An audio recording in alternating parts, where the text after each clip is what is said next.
नमस्कार, मी Maharashtra online news चॅनलमध्ये आपलं स्वागत। पोलीस भरती प्रक्रियेत आणखी एका उमेदवाराचा मृत्यू झालाय।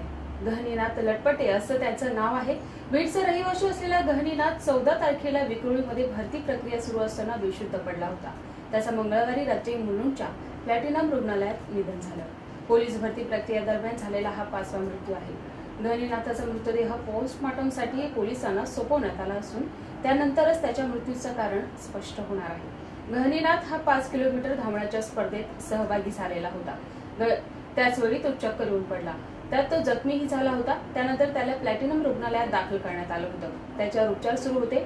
यापूर्वी मालवणचा अंबादास सोनावणे, विरारचा प्रसाद माळी, नाशिकचा विशाल केदारे, राहुल सपकाळ या 4 तरुण उमेदवारांचा यावेळी मृत्यू झाला होता।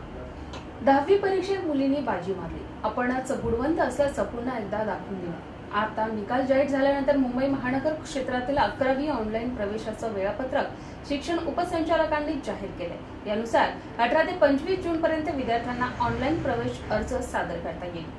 पहिली गुणवत्ता यादी 2 जुलै रोजी सायंकाळी 5 वाजता जाहीर करण्यात येणार आहे। 11वी प्रवेशाचे संकेतस्थळ सर्वांसाठी खुले करण्यात आले होते। त्यानुसार विद्यार्थ्यांनी प्रवेश अर्जाचा पहिला भाग करून ठेवला होता। निकालानंतर विद्यार्थ्यांनी परीक्षेत मिळवलेल्या गुणांचा दुसरा भाग भरायचा असून विद्यार्थ्यांना 18 ते 25 पर्यंत अर्ज सादर करता येईल। अर्जात काही त्रुटी असल्यास 26 जून पर्यंत दुपारी 3 वाजेपर्यंत दुरुस्त करण्यात येणार आहे।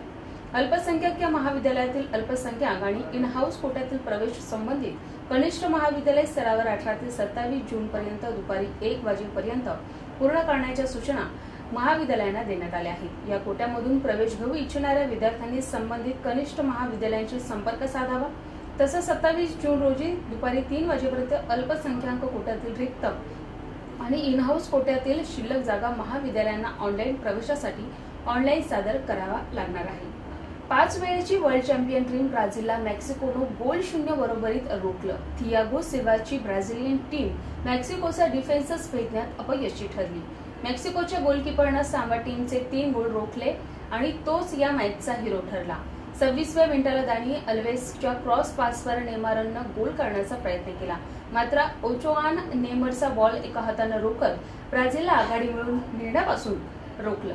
69व्या मिनिटालाही बर्नार्डच्या पासवर नेमार पुन्हा एकदा गोल करण्यासाठी पुढे सरसावला, मात्र मेक्सिकोची अभेद्य भिंत अर्थात ओचोआन नेमारचं वर्ल्ड कप मध्ये 3रा गोल करण्याचं स्वप्न धुळीस मिळालं। ओचोआच्या या असामान्य कामगिरीसाठी त्याला मॅन ऑफ द मॅचचा किताबही देण्यात आला। ब्राझिलियन टीमचा विजय पाहण्यासाठी स्टेडियममध्ये तब्बल 65,000 चाहते उपस्थित होते, मात्र त्यांना निराश होऊन परतावं लागलं। चेन्नई ट्रॅफिक पोलीस आणि 2 हॉस्पिटलमधल्या डॉक्टरांच्या पथकाने केलेल्या जलद हालचालीमुळे एका 21 वर्षाच्या मुंबईकर मुलीचे प्राण वाचले। या सर्वांनी वाहतूक थांबवून काही मिनिटातच प्रत्यारोपणासाठी हृदय आणि हॉस्पिटलमधून दुसऱ्या हॉस्पिटलमध्ये पोहोचवलं। चेन्नईनं घालून दिलेला धडा सर्वांनी शिकावा असा आहे। वाहतुकीचा खोळंबा म्हणजे वैताग, पण चेन्नईत तो वाहतुकीचा खोळंबा झाला, त्याने एक जीव वाचला। मुंबईतल्या 21 वर्षाच्या होवीला बसवण्यात येणारं हृदय तात्काळ एका हॉस्पिटलमधून दुसऱ्या हॉस्पिटलमध्ये घेऊन जाण्यासाठी सोमवारी चेन्नईत वाहतूक पोलिसांनी काही काळ वाहतूक पूर्णपणे थांबवली। अपघातात मृत्यू झालेल्या 27 वर्षाच्या मुलाचं हृदय एका खास डब्यातून नेण्यात आलं।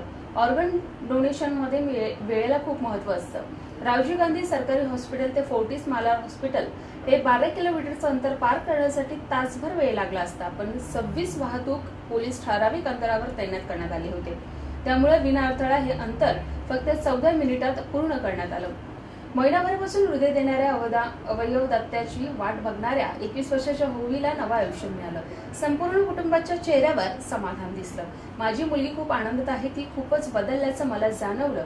तिनं हसून माझ्याकडे बघितलं, जणू तिची ही नवी इनिंग आहे। आम्ही खूपच आभारी आहोत असं होवीचे वडील कॅप्टन मिनो चरोगोम म्हणाले। इतरही पेशंट आहेत जे 2-3 महिन्यापासून ट्रान्सप्लांटची वाट पाहत आहेत। आपला मुलगा गमावला असताना दुसऱ्याचा विचार करण्यासाठी खूप हिंमत लागते। मी त्याच्या आईचे आभार मानते आणि देव तिला हे दुःख सहन करण्याची ताकद देव अशी प्रार्थना करते, अशी आशा भूमीची आई अमैती यांनी व्यक्त केली। चेन्नईत अशा पद्धतीने संपूर्ण वाहतूक थांबवण्याचा हा काही पहिलाच प्रसंग नाही। यापूर्वीही अशी एक घटना ट्रॅफिक या मल्याळी सिनेमातही दाखवण्यात आली होती, पण पोलीस आणि डॉक्टरांनी एकत्रित येऊन दाखवलेली ही तत्परता इतर शहरांसाठी एक धडा आहे। नेस वाडियांचे वडील नुस्ली वाडिया यांना अंडरवर्ल्डनं धमकी दिली आहे। मंगळवारी सकाळी वाडिया ग्रुप तर्फे पोलिसांकडे तक्रार दाखल करण्यात आली आहे। रवी पुजारी गँगनं नुस्ली वाडिया यांना धमकी दिल्याची माहिती सूत्रांकडून मिळते।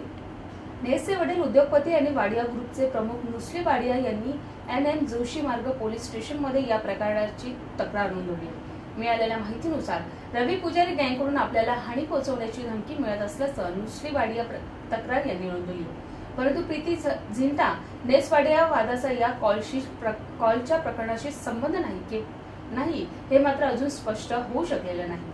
मुंबई पोलिसांनी नुस्ली वाडिया यांची तक्रार अँटी एक्स्टॉर्शन सेलकडे सोपवली आहे। दरम्यान प्रीती झिंटा छेडछाड प्रकरणी IPLचे चीफ ऑपरेटिंग ऑफिसर म्हणजे COO सुंदर रमण यांनी पोलिसांकडून माहिती घेतली आहे।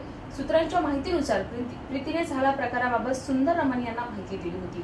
घटनेच्या दरम्यान सुंदर रमण पेव्हिलियन मध्ये नव्हते, मात्र प्रीतीने छेडछाड प्रकरणाबाबत सांगितल्यावर सुंदर रमण यांनी या प्रकरणात नंतर लक्ष घालीन असं आश्वासन दिलं होतं। सूत्राच्या माहितीनुसार सुंदर रमण गुरुवारी पोलिसांची भेट घेण्याची शक्यता आहे। आपल्या काही सूचना अथवा समस्या असल्यास आम्हाला या पत्त्यावर संपर्क साधावा। आमचा पत्ता V24 Mahavir market sector 18 Vashi.